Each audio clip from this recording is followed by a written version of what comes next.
অনেকবার শুনছি যে এই এলাকাটা ভালো, এইখানে সবাই ঘুরতে আসে, ঈদের ছুটিতে সবাই আসে, একটা বিনোদন এখানে পায়। সেই কারণে আমরা আসলাম, ভালো লাগলো, অবশ্য ঘুরে অনেক সুন্দর লাগলো। নেক্সট টাইম ইনশাল্লাহ ট্রাই করবো, আবার আসবো।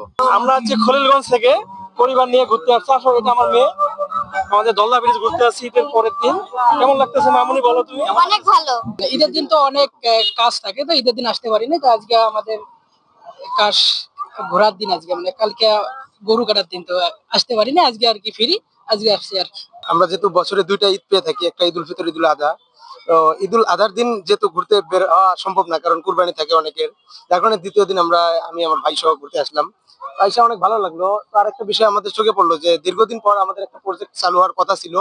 ভুটানের যে রাজা কিছুদিন আগে আমাদের এখানে আসছিলেন, উনি এসে এই প্রজেক্টটা চালু করার কথা ছিল। যাই হোক, আমরা এসে দেখলাম ভালো উত্তোলন চলছে।